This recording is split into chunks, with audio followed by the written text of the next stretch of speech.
Hey everyone, GrimmChorizo here. Welcome to Wrestling Roundup. This is the show where I give you this week's WWE news, rumors, and recap. So let's get started with Raw from Chicago. So John Cena issued another United States Championship Open Challenge, and it was answered by Dolph Ziggler.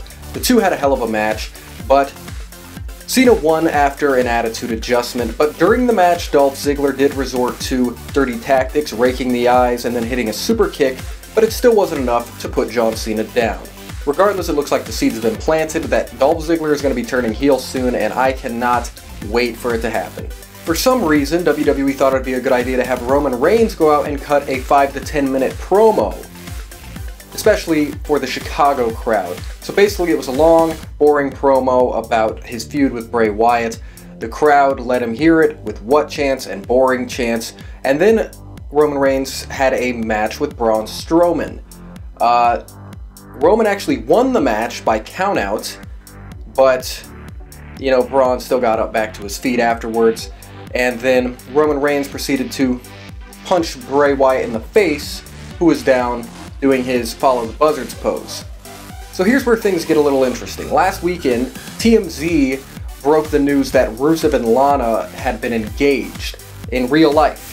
So then the next day WWE announces the story that they are engaged, which is already making my head go, wait, they're making it a story? Then on Raw, Rusev has a match which he loses, and then Summer Rae breaks up with Rusev for basically cheating on her with Lana because they're engaged. So they're using this real life engagement in the storyline when they don't necessarily have to. But here's my thing. I'm okay with it because it means Rusev and Lana are going to get back together on TV. But it's just bizarre. It's just so weird that they're acknowledging it and making it a story, because it seems like they would want nothing to do with the fact that Rusev and Lana are together again. But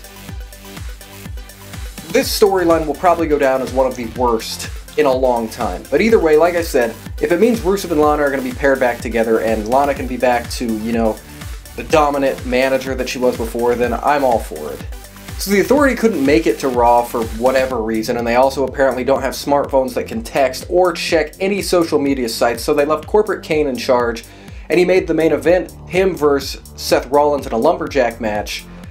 And the match happened, but the Authority then found out through speakerphone, after terrible reception, that Kane was putting himself, Corporate Kane, in the match, and they said, you can't do that.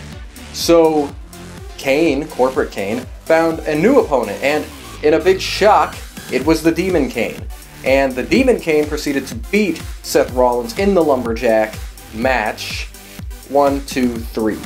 On NXT, Nia Jax made her debut by defeating Evie, a new WWE signee, or possibly soon to be a WWE signee. Also on NXT, there was a battle royal to determine the new #1 contender for Finn Balor's NXT Championship. It was won by Apollo Crews. 2 new matches have been added to the Hell in a Cell pay-per-view, including Kevin Owens defending the Intercontinental title against Ryback, and on the pre-show, it will be Randy Orton and Dean Ambrose teaming up against Braun Strowman and Luke Harper of the Wyatt family. Next week's Raw is full of, stars and legends, including The Undertaker, Brock Lesnar, Shawn Michaels, Ric Flair, and Stone Cold Steve Austin. Also, after Raw, Brock Lesnar will be on Stone Cold Steve Austin's podcast live on the WWE Network. This weekend, Sami Zayn will be appearing at Evolve Wrestling shows, which is actually interesting because Evolve and NXT are apparently going to be having a bit of a working relationship.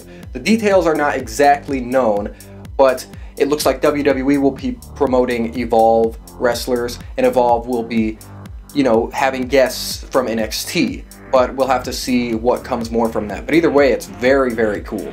Backstage interviewer Devin Taylor and NXT superstar, if you can call him that, he never really appeared on TV, Cal Bishop, have been released from the company. Rumor has it that WWE's interested in bringing back Alberto Del Rio, going by Alberto El Patron now, and honestly, I kind of hope that doesn't happen. I'm really liking El Patron in Lucha Underground.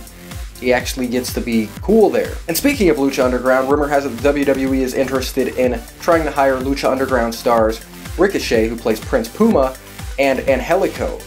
Apparently, Prince Puma has a 7-year deal with Lucha Underground, so that is not going to be happening for WWE, and I'm guessing Angelico has some form of a deal like that as well.